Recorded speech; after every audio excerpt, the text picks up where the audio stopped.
Hi, it's me again. Today is February 27, 2026, and grabe, ang panahon talaga ngayon. I mean, doing this video diary again for my future self, and most especially sa mga thoughts ko lang run through my head for the past 2 months of 2026, and ang dami ko lang is regrets, but more than that, much better than having regrets than making mistakes. So yeah, basically, kahapon lang, Wednesday night, pumunta ako ng The Vault sa bar, sa Ross Boulevard.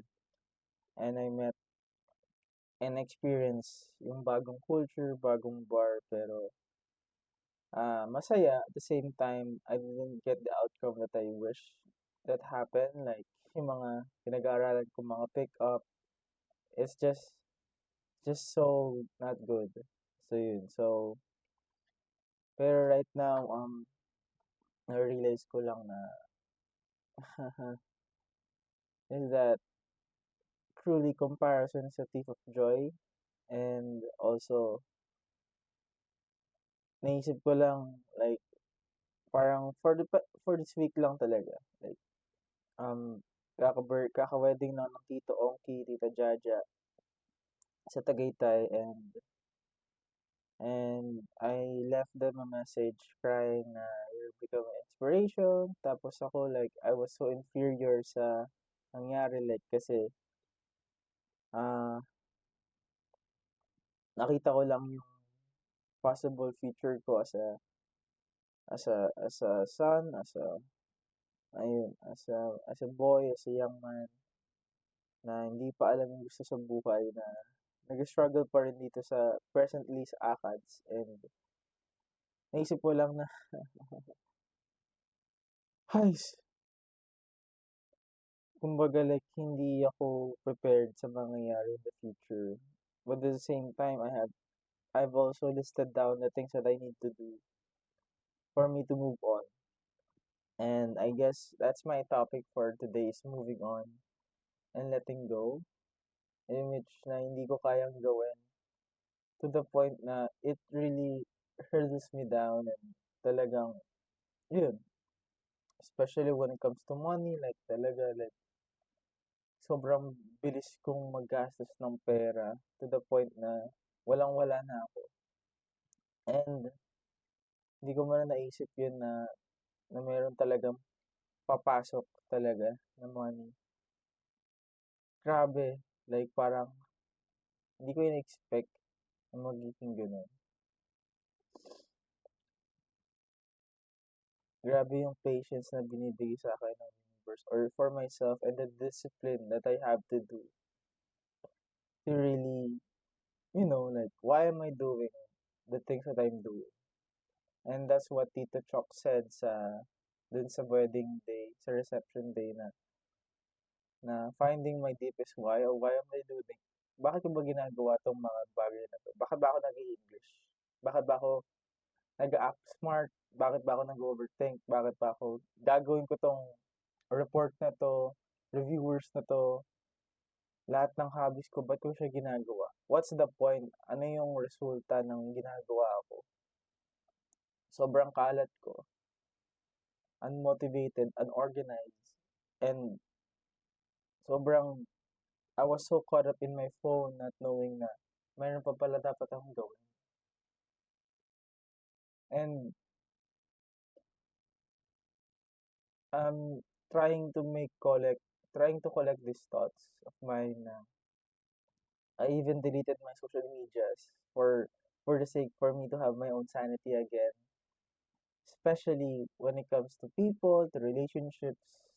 And I also met someone in Discord, girl siya, na parang we had this misunderstanding na kailangan ba talaga i-experience yung isang bagay para ma-experience mo talaga and matuto. Imbes na me being idealistic talaga sa mga bagay-bagay, which is Puwede naman, pero parang kailangan maging realistic ka rin or ako na yun nasa context ng love.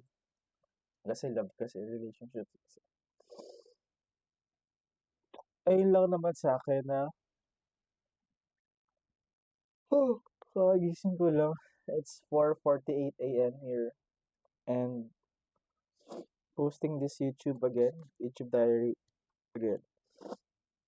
Ang dami lang, like parang hindi ko lang naisip na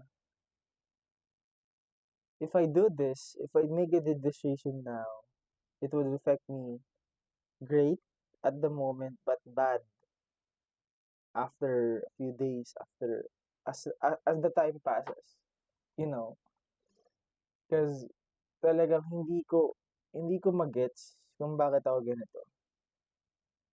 Pero do I really have to make sense of my decisions, of my own decisions that I sometimes blame other circumstances for me to get the special treatment that I want, that I needed, that I obviously made my own imagination.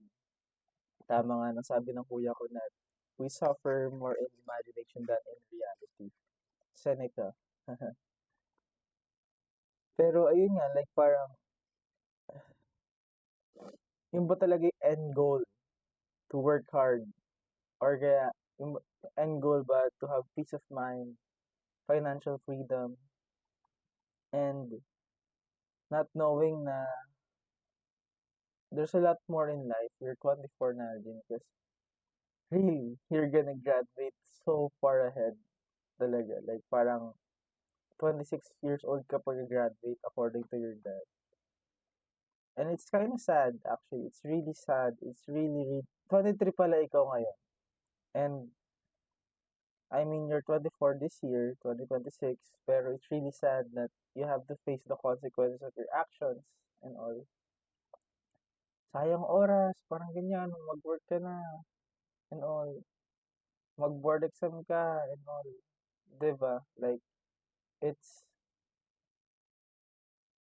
it's really not so good to not it's really not good to not appreciate the things that you have and the resources that you have na Jane kasi tangina nasa harap mo na eh ba't mo pa kailangan to pass the time to say na mamaya ko na gagawin kung kaya ko nang gawin yun today right now, especially you're gonna be reporting next month ay next week sa TAT mo and you don't even know what the scoring and interpretation is.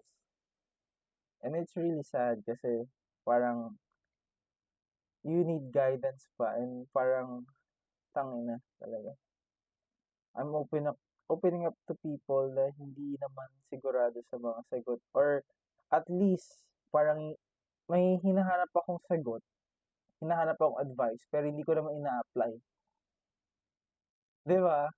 So, hindi siya parang talagang hindi maganda and also marami pa akong responsibilities gagawin. Like yung sa case study, sa pagpunta dun sa interview, dun sa dun sa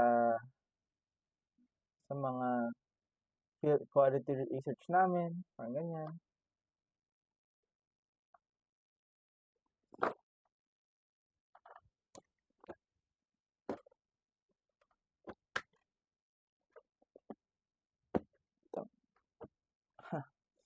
Ayun. And it really sucks kasi wala akong magandang nabubuga sa mga decisions ko. It's really time to focus up and to stay disciplined talaga. And wala na akong masabi pang iba kasi that's me eh. Like ako yun eh. Like nandito ako sa point ng buhay ko na still learning, still studying. Wala pa akong napatunayan.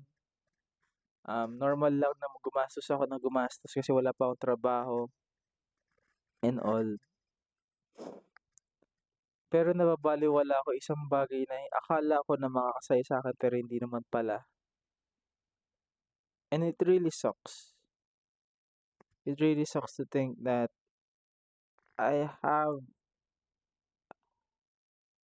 I have a lot of regrets, pero making the mistakes that I did makes me sad at the same time. Sana naman na after this, I know how to move on and to really not give a shit talaga and be myself. Pero my yung being myself ko is idealistic. I even I even write mga yung mga negative things sa akin sa whiteboard. Teka lang, kunin ko. Ayun siya. Ayan, sobrang daming negatives. Ito lang yung positives na for me na maganda pero in a sense hindi rin siya hindi rin siya applicable sa nangyayari sa mundo ngayon. Alam mo yun? And ayun,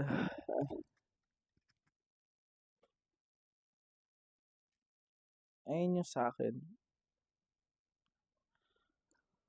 Ay,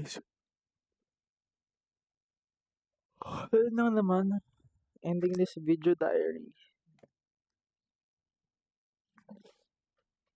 Ending this video diary to remind myself that I really have to move on and to really just do my thing.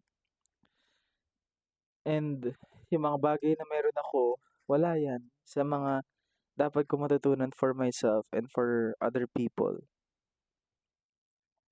Sobrang dami ko ng kailangan baguhin. One step at a time, sabi nila. Pero, nga, ang hirap nga lang. Again, thank you so much for listening. This is Naljin Senese. I'm proud of you. I love you, Naljin.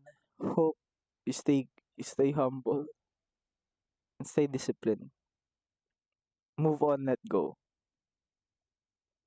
Sa mga doubts mo and pride mo, inigo mo, it's going to bring you down. I love you.